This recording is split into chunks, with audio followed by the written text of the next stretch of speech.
달빛처럼 포근한 옛 이야기 월명야담입니다. 오늘도 건강과 웃음이 늘 함께 하시길 바랍니다. 구독과 좋아요로 함께 해주시면 더 많은 이야기를 들려드릴 수 있습니다. 자, 이제 달빛 같은 이야기 속으로 함께 걸어가 보겠습니다. 산자락 아래로 구불구불 이어진 마을 어귀에는 흙담 낮은 초가 몇 채가 옹기종기 모여 있었습니다. 집집마다 굴뚝에서 가늘게 연기가 피어오르고 밤머리에는 보리가 고개를 숙인 채 바람결에 일렁이고 있었지요. 그 한쪽 구석, 유난히 지붕이 낮고 담장이 허술한 집 하나가 있었는데 바로 이정훈의 집이었습니다. 정훈의 집은 대대로 밭을 일구며 살아온 평민 집안이었으나 근래 들어 몇 해를 잇따라 흉년이 들면서 살림이 몹시 기울었습니다. 아침 저녁으로 죽 한 그릇 나누어 먹기조차 빠듯했고 장독대 위 항아리들엔 반쯤밖에 남지 않은 된장과 간장이 보였지요. 그런 집에 봄이 되자 새 며느리가 들어왔으니 그가 바로 유나였습니다. 유나는 이웃마을 품꾼의 딸로 얼굴은 수수했으나 눈매가 맑고 손놀림이 야무진 처녀였지요. 홀레날이라 해도 비단옷 한 벌 없이 무명 적삼에 노랑 저고리만 걸쳤으나 절 올리는 모습은 단정하고 의젓하였습니다. 시어머니 박씨 부인은 홀레상을 차리며 길게 한숨을 내쉬었지요. 이 궁한 집에 시집와 고생만 시킬 텐데 안쓰럽구나. 그러자 유나가 고개를 숙이며 조용히 대답하였습니다. 어머니, 그런 말씀 마시옵소서. 이 몸이 있을 자리가 이곳이라면 그만 정성을 다하면 되지요. 박씨 부인은 며느리의 말소리가 고요하고 단정한 것을 보고 마음속으로 조금 놓였지요.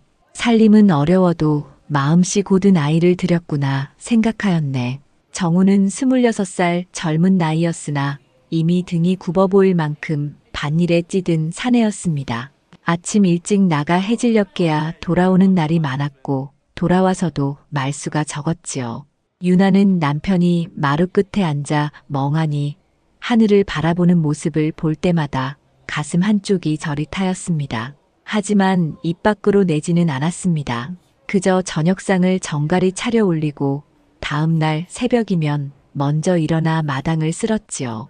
유나는 시집 온 지 사흘째 되던 날부터 날이 밝기도 전에 눈을 떴습니다. 부엌 아궁이에 불을 지피고 솥에 물을 올려 미역국을 끓였지요. 그리곤 마당으로 나가 빗자루를 들고 구석구석 쓸기 시작했습니다. 흙바닥에 떨어진 낙엽을 모으고 장독대 주변을 닦고 우물과 돌 위에 이끼까지 긁어냈습니다. 박씨 부인이 방문을 열고 나와 유나의 뒷모습을 바라보았습니다. 새벽 공기는 매서웠고 유나의 손은 이미 트고 갈라져 붉게 변해 있었습니다. 박씨 부인은 말없이 그 모습을 한참 지켜보다가 조용히 안으로 들어갔지요. 저 아이 제법이구나. 입 안에서 흘러나온 그 말에는 흐뭇함이 스며 있었습니다. 그날 이후 유나는 날마다 같은 일을 되풀이하였습니다. 새벽이면 마당을 쓸고 장독대를 닦고 부엌에 불을 지폈습니다. 시어머니에게 문안을 드린 뒤 남편이 나가기 전 밥상을 차렸지요. 해가 지면 삭바느질을 하거나 배틀 앞에 앉아 천을 짰고 밤이 깊으면 등잔불을 끄고 남편 곁에 누워 하루를 마무리하였습니다. 정우는 아내의 손길을 느끼면서도 아무 말이 없었습니다. 다만 가끔 유나가 물동이를 이고 나르는 모습을 멀리서 볼 때면 잠시 시선을 멈추었다가 이내 고개를 돌렸지요. 닷새째 되던 날 저녁 유나는 장터에 다녀왔습니다. 시어머니가 물을 몇 부리 사오라 하셨던 까닭이었습니다. 유나는 치맛자락을 여미고 마을 어귀를 지나 장터로 향했지요. 장터는 사람들로 북적였고 이리저리 물건을 파는 소리와 웃음소리가 뒤섞여 있었습니다. 유나는 물을 고르며도 주변을 살폈습니다. 낯선 곳이었으나 사람들의 얼굴마다 살아가는 기운이 어려 있었습니다. 물을 사고 돌아오는 길 유나는 우물가에 잠시 멈추었습니다. 목이 말랐기 때문이지요. 그곳에는 나이 지긋한 노인 한 분이 앉아 쉬고 있었습니다. 유나는 정중히 절을 올리고 두레박으로 물을 떠 한 모금 마셨습니다. 노인이 유나를 바라보며 말을 걸었습니다. 새댁은 어느 댁 사람인가? 이정훈 집에 시집 온 지 며칠 되지 않았습니다. 유나가 공손히 대답하자 노인은 고개를 끄덕이며 미소를 지었습니다. 그 집 안다오. 가난해도 마음은 고운 집이지. 자네 같은 며느리가 들면 그 집 복이 돌아올 게야. 유나는 얼굴이 붉어지며 고개를 숙였습니다. 별 말씀을요. 그저 제 할 일 할 뿐이지요. 노인은 하늘을 바라보며 천천히 말을 이었습니다. 사람의 마음을 하늘이 굽어보신다네. 착하게 살면 복이 오고 욕심을 부리면 화가 미치지. 예로부터 그리 전해오지 않았나. 유나는 노인의 말을 마음 깊이 새겼습니다. 그리고 다시 한번 예를 올린 뒤 집으로 발길을 옮겼습니다. 그날 밤 유나는 부엌에서 물을 다듬으며 낮에 들은 말을 떠올렸습니다. 하늘이 사람의 마음을 본다니. 그렇다면 이 집에서도 제가 정성을 다하면 언젠가 복이 오겠지요. 유나는 손을 멈추고 잠시 창밖을 바라보았습니다. 달빛이 고요히 마당에 내려앉아 장독대 옆 항아리 위로 은빛이 스며들고 있었습니다. 유나가 시집 온 지 보름쯤 지났을 무렵 하늘이 잔뜩 흐려지며 먹구름이 몰려왔습니다. 아침부터 바람이 세차게 불더니 점심때가 되자 빗방울이 후두둑 떨어지기 시작했습니다. 박씨 부인은 마당에 널어둔 빨래를 급히 걷어들이며 유나를 불렀지요. 장에 가서 소금 한 대만 사오너라. 장독대에 남은 게 없구나. 유나는 방 안에서 바느질을 하다 바늘을 내려놓고 일어섰습니다. 창문을 바라보니 빗줄기가 점점 굵어지고 있었지요. 하지만 어머님의 말씀을 거절할 수는 없었습니다. 유나는 삿갓을 쓰고 광목 보자기를 어깨에 둘렀습니다. 어머님 다녀오겠습니다. 박씨 부인은 걱정스러운 눈빛으로 며느리를 바라보았습니다. 빨리 다녀오너라. 비가 더 세지면 우물가에서 잠시 비를 피하고 오거라. 유나는 고개를 숙여 인사하고 대문을 나섰습니다. 빗줄기는 이미 억수같이 쏟아지고 있었고 발밑 흙길은 질척거렸습니다. 유나는 치맛자락을 여미고 조심스레 마을 어귀를 지나 장터로 향했지요. 길은 진흙투성이었고 사람들은 처마 밑에 몸을 숨긴 채 비를 피했습니다. 장터에 이르자 상인들도 물건을 덮어두고 비를 피해 웅크리고 있었습니다. 유나는 소금 파는 좌판을 찾아 한 대를 샀습니다. 소금을 보자기에 쌀품에 넣고 돌아서려는데 빗줄기가 더욱 거세졌습니다. 앞이 보이지 않을 만큼 퍼붓는 빗속에서 유나는 잠시 숨을 고르며 주변을 살폈습니다. 마침 우물가 처마 밑이 눈에 들어왔지요. 그곳으로 몸을 피하던 유나는 문득 돌담 아래에 누워있는 사람 하나를 보았습니다. 깜짝 놀란 유나는 가까이 다가갔습니다. 젊은 여인이었습니다. 옷이 흠뻑 젖어 있고 얼굴은 핏기 없이 창백했습니다. 유나는 허리를 굽혀 어깨를 흔들며 다급히 불렀지요.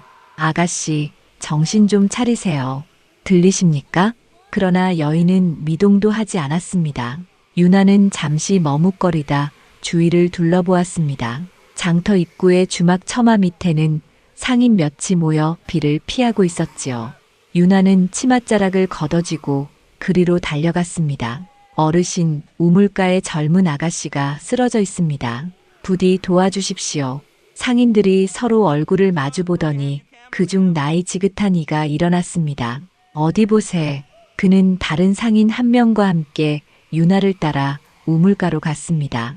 쓰러진 여인을 보자 둘 다 놀란 표정이 되었습니다. 이 비에 어찌 된 일인고 어디 사는 여인인지도 모르겠네. 유나는 두 손을 모아 애원하듯 말했습니다. 저희 집이 멀지 않습니다. 일단 모셔가 기운을 추스르게 해드리고 싶습니다. 상인들은 고개를 끄덕였습니다. 한 사람은 여인을 업고 다른 한 사람은 유나와 함께 앞장섰습니다. 비는 여전히 퍼부었으나 그들은 천천히 유나의 집을 향해 걸음을 옮겼지요. 집에 도착하자 박씨 부인이 대문을 열고 나왔습니다. 낯선 사내 둘이 며느리와 함께 들어오는 모습을 보고 놀라 물었습니다. 이게 무슨 일이냐? 유나가 숨을 고르며 대답했습니다. 어머님, 장터 우물가에 젊은 아가씨가 쓰러져 있었습니다. 그냥 둘 수가 없어서 모셔왔습니다. 박씨 부인은 잠시 망설였습니다. 집안 형편이 어려운데 낯선 일을 드리는 게 마뜩잖았던 것이지요. 그러나 며느리의 간절한 눈빛과 여인의 창백한 얼굴을 보니 차마 외면할 수 없었습니다. 드리거라. 사랑방에 눕히고 이불부터 덮어주어라. 상인들은 여인을 조심스레 사랑방에 눕혔습니다. 유나는 그들에게 허리를 깊이 굽혀 인사했습니다. 은혜, 잊지 않겠습니다. 상인들은 손을 내저으며 사람이 그리 사는 거지오라 하고 발걸음을 돌렸습니다. 박씨 부인과 유나는 여인의 젖은 옷을 벗기고 마른 옷으로 갈아입혔습니다. 따뜻한 물을 데워 조금씩 입에 대주자 여인은 미약하게 숨을 고르기 시작했습니다. 그날 밤 빗소리는 점점 잦아들었습니다. 마루 끝에는 달빛이 번지기 시작했고 마당에는 고인 빗물이 반짝였지요. 유나는 사랑방 문 앞에 앉아 여인의 곁을 지켰습니다. 여인의 얼굴은 여전히 희었으나 숨소리는 점차 고요하고 고르졌습니다. 방 안에서는 박씨 부인의 한숨이 들려왔습니다. 정운도 밭에서 돌아와 사정을 듣고는 아무 말 없이 마루 끝에 앉았습니다. 유나는 두 손을 모아 마음속으로 빌었습니다. 부디 무사하시길 바랍니다. 밤은 깊어갔고 빗소리는 완전히 멎었습니다. 하늘에는 구름 사이로 별이 하나둘 모습을 드러냈지요. 이튿날 아침 해가 떠오르자 사랑방 안의 여인이 천천히 눈을 떴습니다. 유나는 밤새 문 앞에서 졸다 깨달을 반복하며 여인을 살폈지요. 여인이 눈을 뜨자 유나는 얼른 물 한 사발을 떠와 건넸습니다. 아가씨, 정신이 드십니까? 여인은 천천히 몸을 일으켜 앉았습니다. 얼굴은 여전히 창백했으나 눈빛은 맑았습니다. 주위를 둘러보던 여인은 유나를 바라보며 조용히 물었습니다. 여기가 어디입니까? 유나는 공손히 대답했습니다. 저희 집입니다. 아가씨께서 장터 우물가에 쓰러져 계시기에 모셔왔습니다. 여인은 고개를 끄덕이며 물을 마셨습니다. 그 눈빛은 오래전부터 세상을 다 알고 있는 듯 고요했지요. 그때 박씨 부인이 사랑방 문을 열고 들어왔습니다. 여인은 자리에서 일어나 정중히 절을 올렸습니다. 은혜를 입었습니다. 박씨 부인은 손사래를 치며 말했습니다. 아니다. 우리 며느리가 한 일이지 내 덕은 아니다. 몸은 좀 어떠하냐? 여인은 고개를 숙여 대답했습니다. 이제 괜찮습니다. 폐를 끼쳐 송구합니다. 박씨 부인은 여인의 말투와 태도에 잠시 놀랐습니다. 평범한 아낙네의 기품이 아니었지요. 그러나 더 묻지는 않았습니다. 그날 여인은 사랑방에서 쉬며 유나는 부엌에서 죽을 쑤어 가져다 드렸습니다. 사흘째 되는 날 여인은 완전히 회복되었습니다.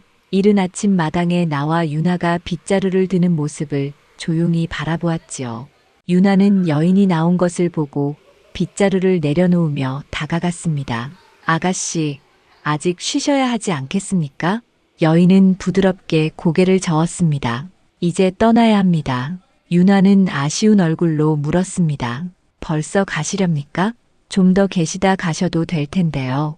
여인은 유나의 손을 살며시 잡았습니다. 그 손끝은 따뜻했으나 묘하게 전해오는 기운이 있었습니다. 여인은 유나를 똑바로 바라보며 낮게 말했습니다. 아가씨의 은혜를 잊지 않겠습니다. 하늘이 인간 세상의 참마음을 살피라 하셨지요. 선을 잃지 않은 이를 찾아 시험하라 명하셨습니다. 유나는 그 말을 곧이곧대로 이해하진 못했지만 그 음성에는 범상치 않은 울림이 있었습니다. 여인은 마지막으로 유나에게 고개를 숙여 절을 올렸습니다. 그리고 대문을 향해 걸어 나갔습니다. 유나가 뒤따라 나서 문을 열었으나 여인의 모습은 이미 보이지 않았습니다. 마을 어귀를 둘러보아도 길 위엔 아무도 없었지요. 유나는 고개를 갸웃하다가 다시 안으로 들어왔습니다. 그런데 사랑방 문 앞에 작은 보자기 하나가 놓여 있었습니다. 유나는 허리를 굽혀 그것을 집어들었습니다.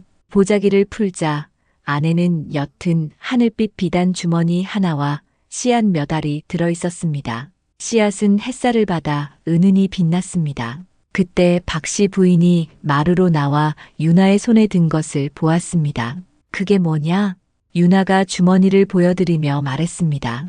아까 그 아가씨가 두고 가신 듯 합니다. 박씨 부인은 주머니를 받아들고 살폈습니다. 보통 물건이 아니었습니다. 천의 결이 곱고 씨앗의 빛도 범상치 않았습니다. 잠시 생각에 잠겼던 박씨 부인이 말했습니다. 남이 두고 간 물건이니 함부로 열지 말거라. 장독대 위에 올려두어라. 유나는 고개를 끄덕였습니다. 그리고 주머니를 들고 마당으로 나가 장독대 위에 조심스레 올려놓았습니다. 햇빛이 비단 주머니를 비추자 은은한 빛이 퍼져나갔지요.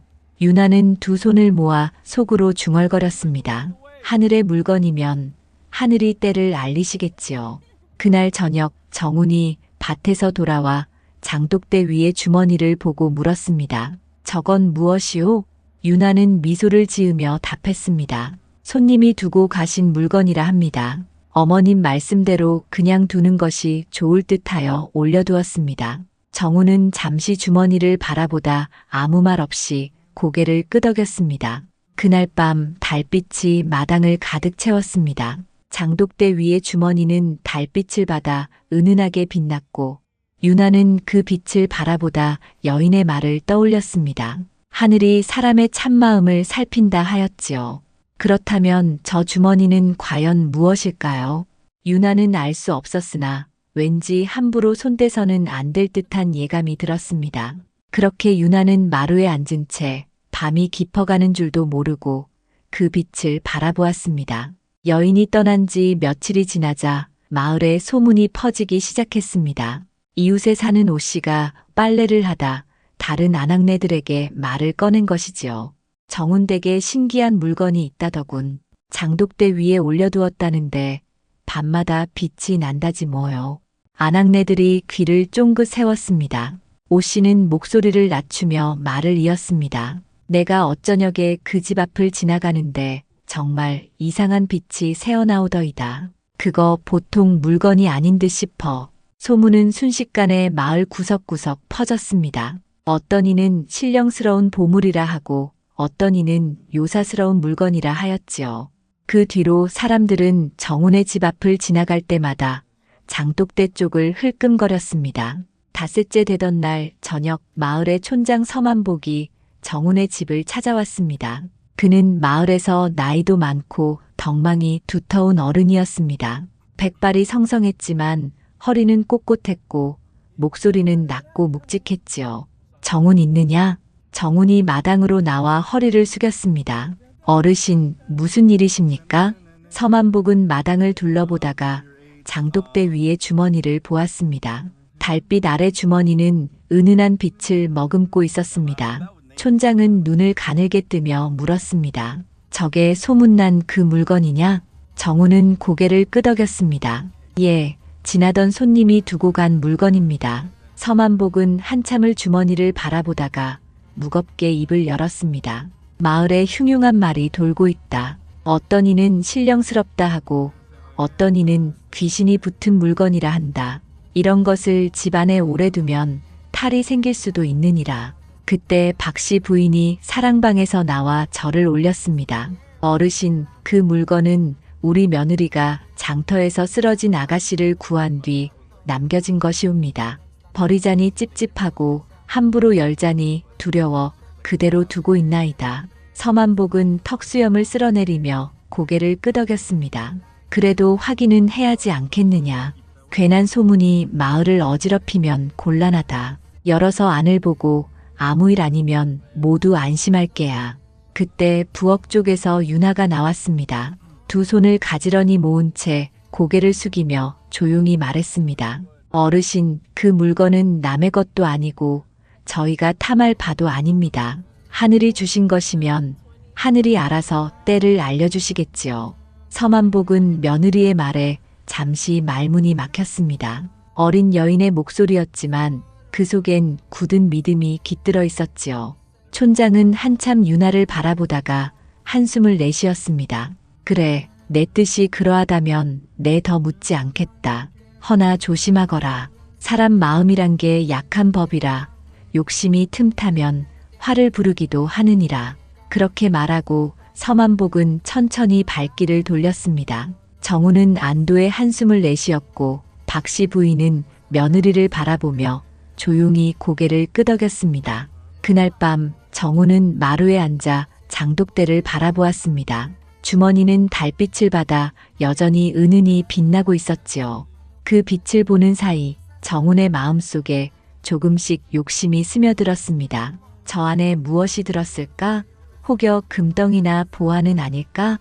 생각이 잠시 스쳤으나 아내의 말을 떠올리며 고개를 저었습니다. 방 안에서 유나는 바느질을 멈추고 남편의 뒷모습을 바라보았습니다. 남편 마음에 욕심이 일렁이는 것을 느꼈지만 말하지 않았습니다. 그저 조용히 두 손을 모으며 속으로 빌었지요. 부디 우리 집안이 욕심을 부리지 않게 하소서. 며칠이 흘러도 주머니는 여전히 장독대 위에 있었습니다. 오 씨는 여전히 마을 사람들에게 수군거렸으나 서만복이 더는 문제 삼지 않자 사람들도 차츰 관심을 거두었습니다. 하지만 오 씨의 마음속에는 시기와 질투가 자라나고 있었습니다. 왜 저 집에만 그런 복이 있단 말인가? 내 집에도 와야 할 복인데. 그는 밤마다 정운의 집 장독대 쪽을 바라보며 이를 악물었습니다. 그 눈빛에는 욕심이 짙게 서려 있었습니다. 보름이 지나 초여름이 들자 하늘이 심상치 않았습니다. 비가 내려야 할 때인데 구름 한 점 보이지 않았지요. 해는 연일 뜨겁게 내리쬐었고 마당 흙바닥은 갈라지기 시작했습니다. 논의 물은 바닥을 드러내고 보리는 누렇게 시들었습니다. 마을 사람들은 근심스런 얼굴로 하늘만 올려다보았습니다. 농사로 살아가는 이들에게 가뭄은 곧 목숨이 걸린 일이었지요. 정운도 날마다 논으로 나가 마른 벼 이삭을 보며 깊은 한숨을 내쉬었습니다. 이러다 농사를 몽땅 망치겠구나. 박씨 부인도 장독대 앞에 서서 하늘을 바라보았습니다. 물항아리 안에는 이미 바닥이 드러났고 우물의 물도 점점 줄어들고 있었습니다. 유나는 매일 아침 저녁으로 물을 길어 날랐으나 그 물마저 점점 줄어드는 것이 눈에 보였지요. 열흘이 지나도록 비 한 방울 내리지 않았습니다. 사람들은 결국 서만복 촌장의 집에 모여 기우제를 올리자고 의논했습니다. 촌장은 무겁게 고개를 끄덕이며 말을 이었습니다. 사흘 뒤 산신당에 제를 올리세. 다들 정성껏 마음을 가다듬도록 하시오. 마을 사람들은 각자 집으로 돌아가 목욕제계에 들어갔습니다. 그날 저녁 유나도 깨끗이 몸을 씻고 새 옷으로 갈아입었습니다. 그리고 마당 한가운데 장독대 앞에 자리를 잡고 앉았습니다. 달빛이 고요히 내려앉았습니다. 유나는 장독대 위의 주머니를 바라보며 두 손을 모았습니다. 그 입술이 조용히 움직였지요.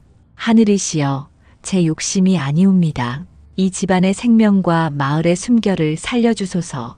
부디 비를 내려주소서. 그날 밤부터 유나는 날마다 같은 자리에서 빌었습니다. 둘째 날 밤에도 셋째 날 밤에도 달빛 아래 엎드려 두 손을 모았습니다. 박씨 부인은 마루문을 열고 며느리의 뒷모습을 바라보았습니다. 그 작고 여린 어깨가 바람에 떨리는 걸 보고는 마음이 저려왔지요. 사흘째 되던 밤 유나는 장독대 위에 주머니를 조심스레 들어 가슴에 품었습니다. 그리고 그 앞에 무릎을 꿇고 머리를 숙였습니다. 하늘이시여, 이 물건이 참으로 하늘의 것이라면 부디 뜻을 보여주소서. 저희가 무엇을 해야 할지 알려주소서. 그 순간이었습니다. 멀리 산 너머에서 번갯불이 번쩍하더니 천둥 소리가 메아리 쳤습니다. 유나는 고개를 들어 하늘을 바라보았습니다. 먹구름이 순식간에 몰려오고 바람이 일기 시작했습니다. 나뭇잎들이 우수수 흔들리고 마당의 항아리들이 덜컹거렸지요. 정운이 마루에 앉아 있다가 놀라 뛰어나왔습니다. 비가 오려나 보오. 박씨 부인도 방문을 열고 밖을 내다보았습니다. 하늘은 순식간에 먹빛으로 변했고 천둥 소리가 크게 울렸습니다. 이내 하늘이 터지듯 비가 쏟아지기 시작했습니다. 처음에는 몇 방울이었으나 곧 억수같이 퍼붓는 장대비로 변했습니다. 유나는 빗속에서 일어나 하늘을 올려다보았습니다. 빗물이 얼굴을 타고 흘러내렸지만 눈빛은 고요했습니다. 미소 지으며 두 손을 합장했습니다. 감사합니다, 하늘이시여. 비는 밤새도록 내렸습니다. 마을의 논과 밭은 단비를 흠뻑 머금었고 말라가던 보리는 다시 고개를 들었지요. 이튿날 아침 해가 솟자 사람들은 환호했습니다. 비야, 하늘이 우리를 살리셨다. 서만복 촌장은 산신당으로 올라가 감사의 제를 올렸고 마을 사람들도 각자 집에서 정화수를 떠놓고 절을 올렸습니다. 윤아는 장독대 앞으로 나갔습니다. 그런데 이상한 일이 벌어졌습니다. 어젯밤 가슴에 품었던 주머니가 온데간데 없었던 것입니다. 윤아는 놀라 주위를 두리번거렸지만 찾을 수 없었습니다. 대신 장독대 위에는 씨앗 몇 알이 놓여 있었습니다. 빗물에 씻겨 맑게 빛나는 씨앗들이었지요. 윤아는 조심스레 그것을 손에 올려놓았습니다. 그 순간 손바닥 위에 씨앗이 따뜻하게 느껴졌습니다. 그때 박씨 부인이 마당으로 나와 물었습니다. 주머니는 어디 갔느냐? 윤아는 씨앗을 보이며 말했습니다. 사라지고 이것만 남았습니다. 아마도 하늘이 때가 되었다 여기신 듯합니다. 박씨 부인은 한동안 말없이 씨앗을 바라보다가 고개를 끄덕였습니다. 잠시 뒤 정훈도 마당으로 나와 씨앗을 들여다보았습니다. 세 사람은 말없이 서서 그 씨앗을 바라보았습니다. 그 작고 맑은 알맹이들이 새 생명의 약속처럼 보였지요. 그날 저녁 마을 사람들은 우물가에 모여 이야기를 나누었습니다. 오랜 가뭄 끝에 내린 단비에 모두가 얼굴에 웃음을 띄었습니다. 누군가 말했습니다. 정운댁 며느리가 밤마다 빌었다더군. 다른 이가 맞장구 쳤습니다. 그 참된 마음이 하늘에 닿은 게지. 사람들은 고개를 끄덕이며 윤아를 칭찬했습니다. 오씨만이 씁쓸한 표정으로 집으로 돌아섰습니다. 그의 마음속에는 또 다른 욕심이 움트고 있었지요. 비가 내린 지 사흘이 지나자 윤아는 마음을 다잡았습니다. 장독대 위에 놓였던 5알의 씨앗을 심기로 한 것이지요. 윤아는 논두렁 한 귀퉁이, 햇볕이 잘 드는 자리를 골라 땅을 고르고 씨앗을 소담이 뿌렸습니다. 씨앗은 모두 5알이었습니다. 잘 자라거라. 윤아는 흙을 덮으며 속삭였습니다. 그날부터 날마다 새벽 우물에서 물을 길어다 주었습니다. 정우는 그런 아내의 모습을 보며 고개를 갸웃했습니다. 그게 뭐라고 저리 정성을 들이오? 그러자 박씨 부인이 웃으며 말했습니다. 하늘이 주신 씨앗이라 하지 않느냐. 며느리 뜻대로 하게 두거라. 며칠이 지나자 신기한 일이 일어났습니다. 씨앗에서 싹이 트더니 다른 벼보다 줄기가 굵고 잎이 지푸르게 솟아났습니다. 보름쯤 지나자 이미 다른 벼의 2배는 자라 있었지요. 정훈이 논에 나가 그 모습을 보고 놀라 집으로 뛰어왔습니다. 저 벼가 보통 벼가 아닙니다. 자라는 속도가 장정이 뛰는 것만큼 빠르오. 박씨 부인도 직접 나가보고는 혀를 찼습니다. 저런, 참으로 신기하구나. 저 빛을 좀 보아라. 한 달이 지나자 5포기의 벼는 황금빛을 띠기 시작했습니다. 이상마다 알이 꽉 차 있었고 햇살을 받으면 마치 금실처럼 반짝였지요. 소문은 순식간에 퍼졌습니다. 이웃 마을 사람들까지 찾아와 논두렁에 서서 황금빛 별을 구경했습니다. 저게 정말 별 한 마리요? 금이라 해도 믿겠소. 하늘이 내린 복이 틀림없지요. 사람들의 입은 끊이지 않았고 소문은 마을을 넘어 고을까지 번졌습니다. 닷새 뒤 관아에서 아전 둘이 내려왔습니다. 한 사람은 나이 지긋한 이방, 다른 이는 젊은 설이었지요. 이방이 정훈의 집 대문을 두드리며 소리쳤습니다. 주인 있소? 정훈이 급히 나와 절을 올렸습니다. 소인 정훈이라 하오. 이방은 고개를 끄덕이며 말을 이었습니다. 원님께서 황금빛 벼 이야기를 들으시고 사실 여부를 알아보라 하셨소. 논으로 안내하시오. 정훈은 그들을 앞세우며 논으로 나갔습니다. 이방과 서리는 황금빛 벼를 보자 잠시 말을 잃었습니다. 이방이 손으로 이삭을 만져보며 중얼거렸습니다. 이야, 소문이 허튼 말이 아니었구만. 서리는 붓을 꺼내 장부에 적기 시작했습니다. 이방이 정훈을 돌아보며 물었습니다. 이 씨앗은 어디서 난 것이오? 정훈은 사실대로 대답했습니다. 제 아내가 장터에서 쓰러진 여인을 살려드렸는데 그 여인이 두고 간 씨앗이라 하오. 이방은 턱을 만지며 잠시 생각하더니 말했습니다. 신기한 일이로다. 허나 이런 일은 상서로운 징조이니 욕심을 내지 말고 잘 가꾸시오. 수확이 끝나면 곡식을 바르게 거두어 고을에 바치면 돼요. 정우는 깊이 고개를 숙였습니다. 명심하겠습니다. 이방과 서리는 장부를 덮고 돌아섰습니다. 돌아오는 길에 서만복 촌장의 집에 들러 당부했습니다. 촌장 어르신, 정운의 집에 상서로운 일이 있으니 잘 살펴주시오. 서만복은 고개를 끄덕이며 말했습니다. 걱정 마시오. 그 집 며느리는 마음이 고운이요. 관하로 돌아간 이방은 원님께 보고를 올렸습니다. 원님, 소문이 사실이옵니다. 황금빛 벼가 논에 무럭무럭 자라고 있사옵니다. 원님은 수염을 쓸어내리며 미소 지었습니다. 풍년의 징조이니 좋은 일일세. 그날 저녁 정운의 집에는 오랜만에 평화가 깃들었습니다. 유나는 부엌에서 저녁을 짓다가 창문 너머로 논을 바라보았습니다. 황금빛 벼가 바람에 일렁이며 마치 살아 숨쉬는 듯 했지요. 박씨 부인이 마루에 앉아 며느리를 불렀습니다. 유나야, 내 덕에 우리 집안에 복이 내렸구나. 유나는 고개를 저으며 미소를 지었습니다. 어머님, 제 덕이 아니라 하늘의 뜻이지요.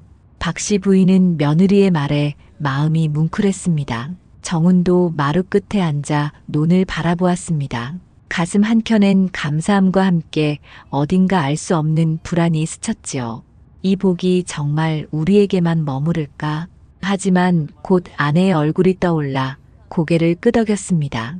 밤이 깊자 달빛이 논 위로 고요히 내려앉았습니다. 황금빛 벼는 달빛을 받아 더욱 찬란히 빛났습니다. 마을 사람들은 집집마다 그 빛을 바라보며 감탄했습니다. 어떤 이는 부러워했고 어떤 이는 두 손을 모아 축복했지요. 그러나 오씨만은 달랐습니다. 창문 너머로 그 빛을 노려보며 이를 악물었습니다. 그의 마음속에는 질투와 욕심이 뒤엉켜 있었습니다. 왜 내게는 그런 복이 오지 않는단 말인가? 오씨의 낮은 속삭임이 어둠 속으로 스며들었습니다. 그 밤 마을의 등잔불이 하나둘 꺼질 무렵 오씨의 눈빛만은 여전히 번들거렸습니다. 오씨는 날마다 정운의 논을 바라보며 마음속 욕심을 키워갔습니다. 황금빛 벼는 날이 갈수록 더욱 영그러갔고 수확이 다가올수록 오씨의 질투는 깊어졌지요. 그러던 어느 날 밤 달이 구름에 가려 어스름이 짙게 깔리자 오씨는 마침내 결심했습니다. 저것을 조금만 가져오면 우리 집에도 복이 내릴 게야. 그는 부엌문을 살짝 열고 몰래 밖으로 나섰습니다.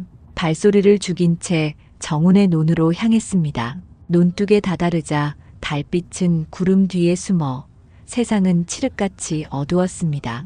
오씨는 살금살금 다가가 황금빛 이상 몇 줄기를 꺾어 품에 넣었고 떨어진 나달까지 주워 품속 깊이 숨겼습니다.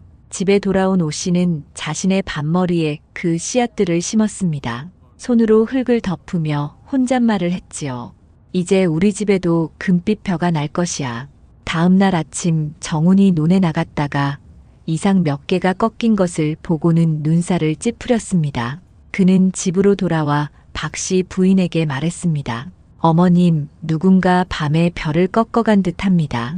박씨 부인은 한숨을 내쉬며 고개를 저었습니다. 탐하는 자가 있었구나. 허나 입 밖에 내지 말거라. 하늘이 다 보고 계시니 때가 되면 알리시겠지. 유나도 그 말을 들으며 가슴이 답답했으나 아무 말하지 않았습니다. 그저 속으로 빌었지요. 부디 욕심이 우리 고을을 더럽히지 않게 하소서. 사흘이 지나자 오씨는 참지 못했습니다. 우물가에 모인 아낙네들에게 자랑을 늘어놓기 시작했지요. 우리 집 밭에도 신기한 벼가 돋아났소. 곧 금빛으로 물들 것이오. 아낙네들이 눈을 동그랗게 떴습니다. 그게 무슨 말이오? 씨앗은 어디서 났소? 오씨는 입가에 애매한 미소를 띠며 말했습니다. 하늘이 주셨지요. 복이 찾아온 게지요. 소문은 또다시 퍼져나갔습니다. 사람들은 오씨의 밭으로 몰려가 구경을 했지요. 정말로 밭머리에 가느다란 싹이 몇 폭이 돋아 있었습니다. 사람들은 고개를 갸웃거리며 돌아갔습니다. 그런데 며칠이 지나자 그 싹들이 이상하게 변했습니다.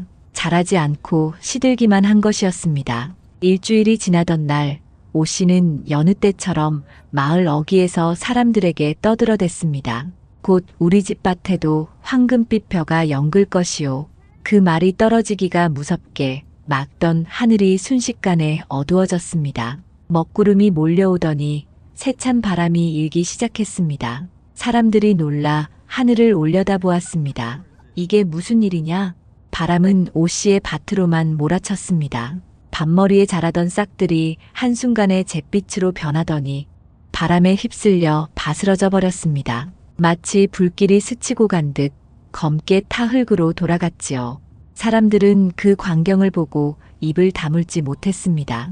오 씨는 얼굴이 하얗게 질리며 그 자리에 주저앉았습니다. 아니, 이럴 수가. 그때 서만복 촌장이 지팡이를 짚고 천천히 걸어왔습니다.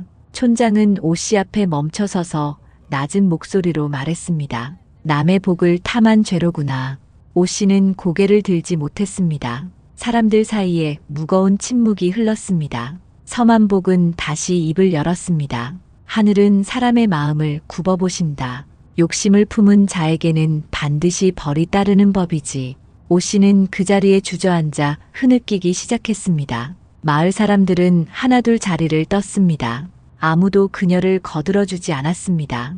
그날 밤부터 오 씨는 병이 들었습니다. 몸에 열이 나고 기운이 빠졌습니다.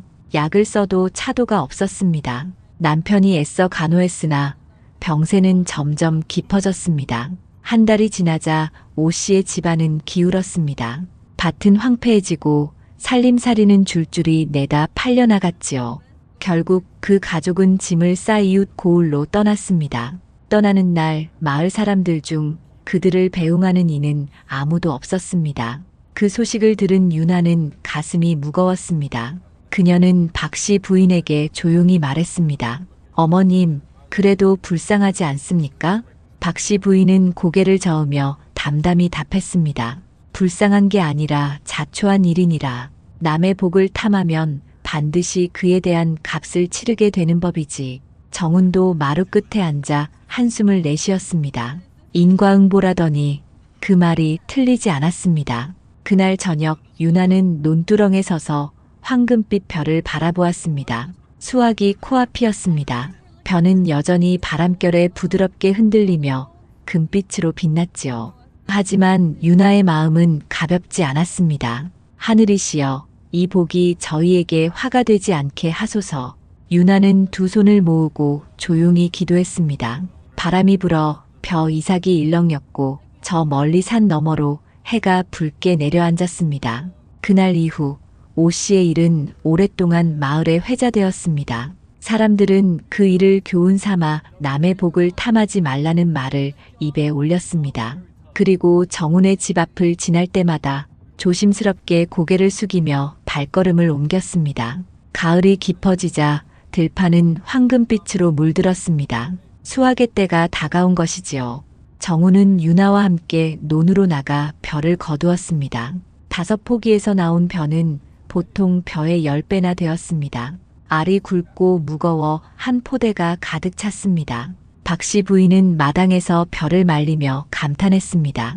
이 한 포대면 우리 식구가 겨울을 넉넉히 날 수 있겠구나. 정운도 흐뭇한 얼굴로 벼를 어루만졌습니다. 그런데 신기한 일은 거기서 그치지 않았습니다. 황금빛 벼를 거둔 그 논의 다른 벼들도 유난히 풍성하게 연그러 있었습니다. 마치 복이 논 전체로 번져간 듯 했습니다. 올해는 참으로 풍년이로구나. 정우는 기쁜 마음으로 벼를 거두었고 창고에는 오랜만에 넉넉함이 가득 찼습니다. 집안에는 웃음이 돌고 마을에서도 정운네 집이 화제거리가 되었지요. 수확을 마친 지 사흘째 되던 날 마을 어귀로 초췌한 사람 몇이 들어왔습니다.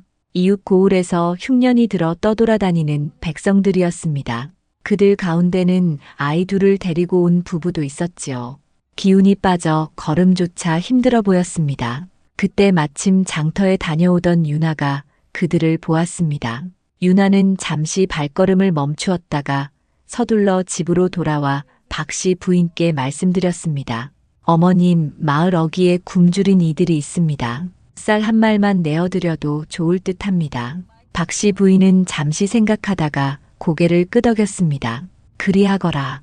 우리가 받은 복을 나누는 것이 하늘의 뜻일게다. 유나는 지게에 쌀 한 말을 지고 마을 어귀로 향했습니다. 그곳에서 굶주린 가족에게 쌀을 건네며 부드럽게 말했습니다.